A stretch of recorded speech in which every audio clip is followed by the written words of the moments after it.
Hi Erica, it's me, your favorite piano teacher. I'm so sorry you've been sick. I just wanted to send you a video lesson of some things that you can work on. So good luck. Here we go. We've got some advanced chords. These are the 60 chords I believe I've given you. Major, minor, 7th, augmented, diminished. And let's just review that first. Of course you know your major chords are happy sounding, your minor chords are sad sounding, your 7th chords are jazzy sounding, your augmented are weird sounding, and your diminished are evil sounding. And I'm not sure how much we've done some of these, but I just wanted to help you review that because it's something fun and easy to do when you're at home and even when you're not feeling well, because it doesn't take all that much thought. See, we have our major, and what I'm going to encourage you to do is to try to play them with both hands together, like I was just doing. So I've been writing on people's sheets here that their left hand should be 5, 3, and 1, fingers 5, 3, and 1, and their right hand should be fingers 1, 3, and 5. So just to review, of course 5 is the pinky, 1 is the thumb, so A major would be like that, 5, 3, 1, 1, 3, 5. And then your minor would be, if you wanted to go all the way across the page for A, then your 7th would look like that, as the red dots show. Your augmented would look like that.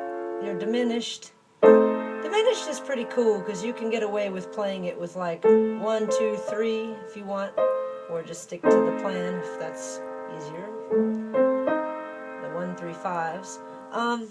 And then what we're going to look at today is some inversions. I think we started our inversions, but of course you have a sheet that has 1, 4, 1, 5, 7, 1, and that we did several chords on a notebook piece of paper, so definitely look for that and definitely look for this.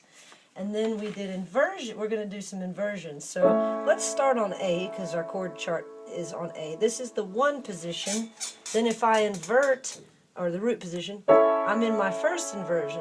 So just to review, as you may know from a little bit of band, all I've done is taken the hand and moved everything up. So if I can get away with it, I'd still try to use 1, 3, 5. And very slowly. Now we're root position to having the middle note on the bottom, so we're just shifting one note up using the exact same notes, C sharp, E, and A. You had A, C sharp, E, C sharp, P, E, A, C sharp, and then all the way up if you like. And you may know if I break them up, I'm playing arpeggios, and I just try to be careful. Nice relaxed wrists. I try to keep the same fingering in my arpeggios, even though the tendency might be to do some crazy stuff. It's real important to play it like that, and in the long run easier, because see, then I can do cool stuff like this.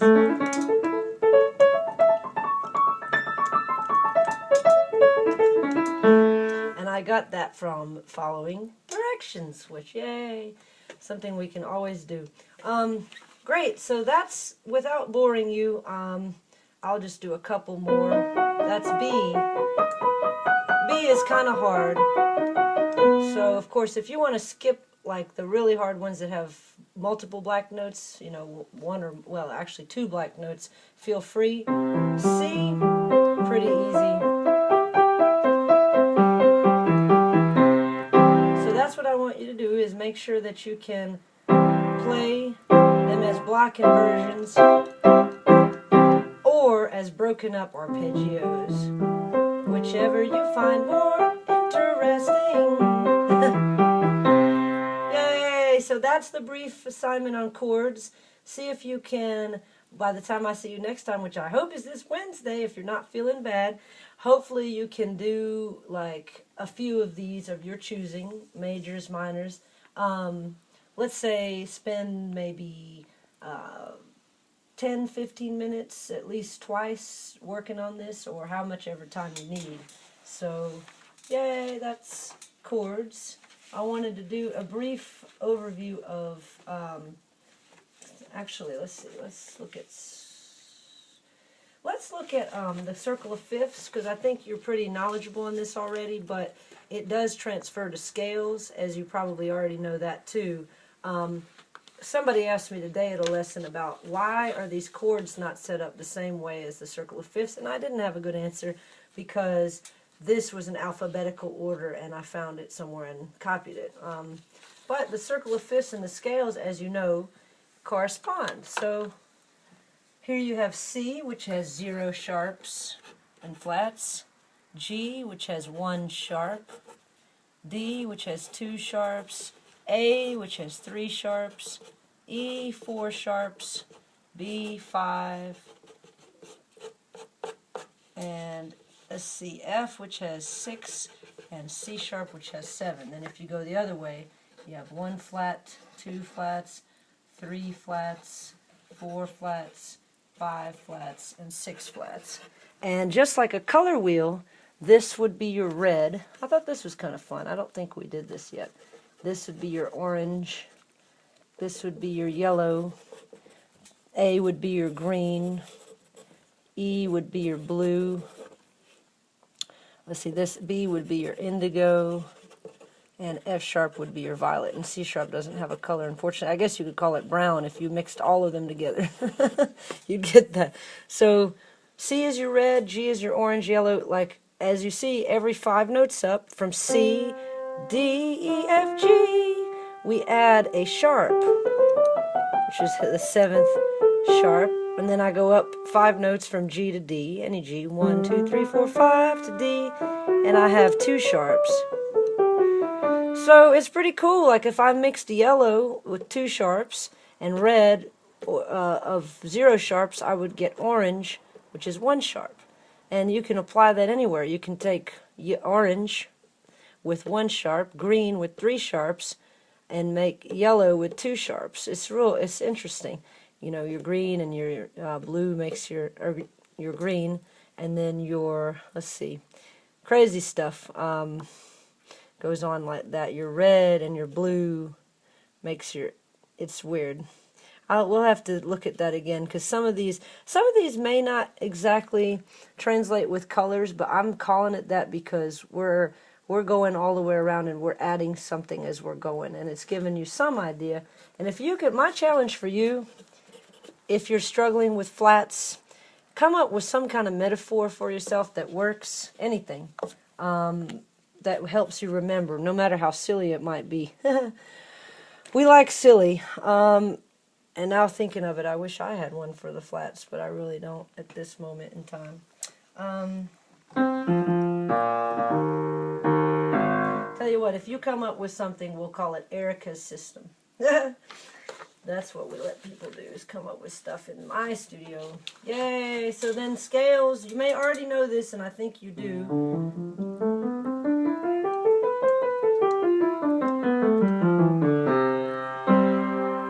So that's my C scale, and then I go up 5 notes in my G scale. And I think you'd already started on all this, so in addition to your chords, if you could work on your scales and play both hands at least 1 octave comfortably. Go do C, do G, and do D at least. And if you've already done those, then I would go on and try for A. Definitely A.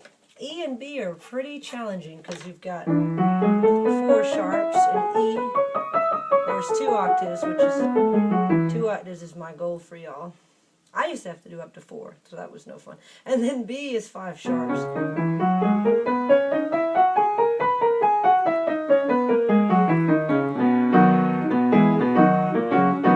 So yay!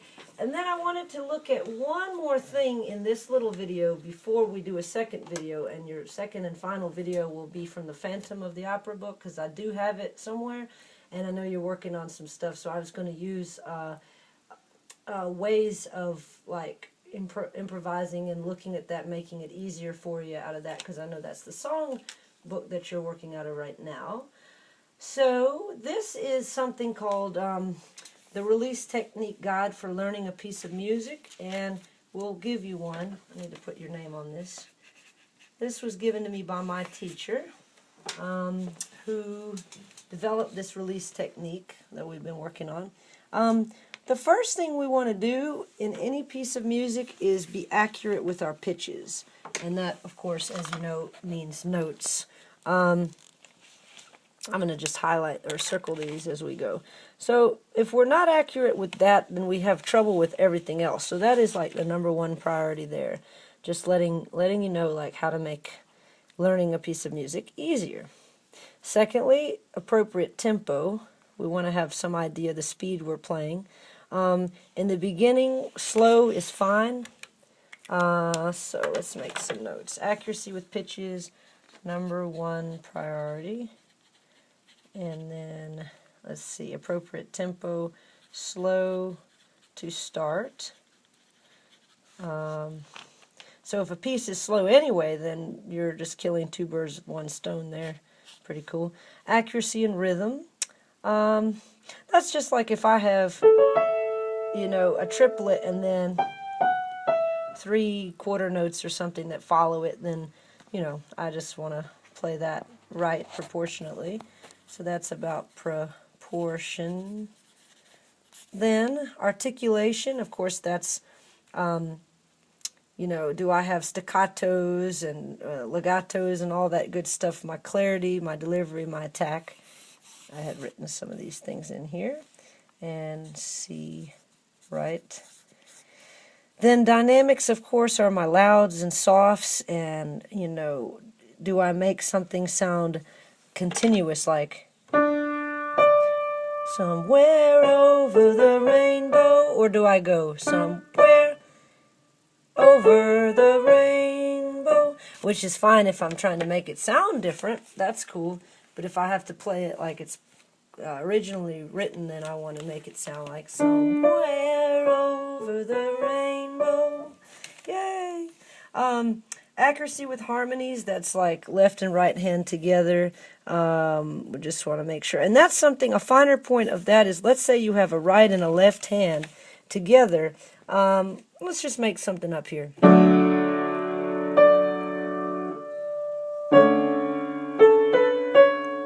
If I'm playing my left hand real loud and my right hand not very loud,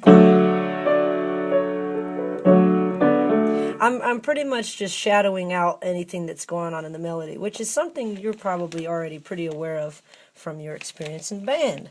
When trumpets want to play too loud, I think you were saying something about that.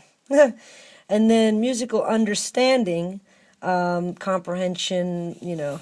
This is just like taking a piece of music and basically putting all of this together. Numbers 1 through 6 total, or together. So, and then it says all this should be done with technical freedom, which is, you know, released technique. However, no one can do this immediately if the piece is above sight reading mastery level. So that just simply lets you know that we don't get all these things at one time, you know, unless it's super, super easy, like all whole notes or something. There are 2 choices that can be made when it comes to learning a piece of music. It says fragment by fragment, and I also call that measure by measure. Or 1 chord per measure, keeping with the tempo, trying to like piece through maybe, you know, a little bit at a time. You'll probably end up leaving out notes in the harmony the first go round if you're sight reading, which is what I usually do anyway, to get a sense of a piece, right? In conclusion, you have to break it down in some way, but do not compromise anything on the list, or else damage control will have to be done. Put everything into your computer, your head, with great care. Practice mastery learning. So this just means, you know, take your time with learning new pieces. Don't feel like you have to rush. Take the pressure off yourself to like have to get everything perfectly right up front.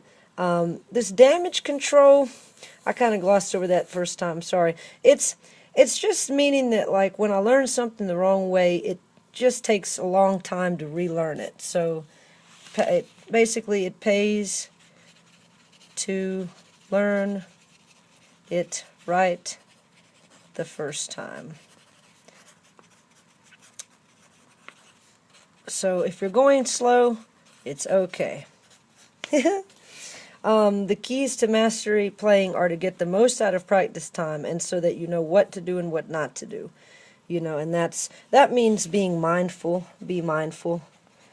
So you'll actually spend 15 minutes, let's say, being very attentive and getting a lot out of it, versus 30 minutes or more of just, oh, I'm so tired, I wish I wasn't doing this. So best time to practice is when you're rested, and with a busy schedule, that's very challenging. So if you can do it, I'll be super impressed. And of course, I wrote this note in because I was studying and being retrained in high school. It says, the underlying objective is once again injury prevention of the hands, fingers, arms, shoulders, etc., especially in complex pieces.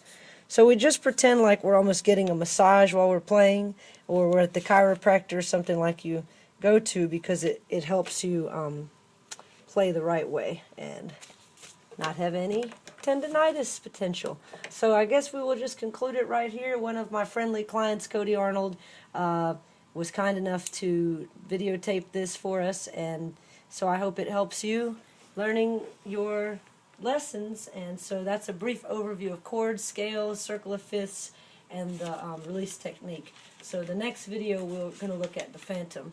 So signing off. Thanks.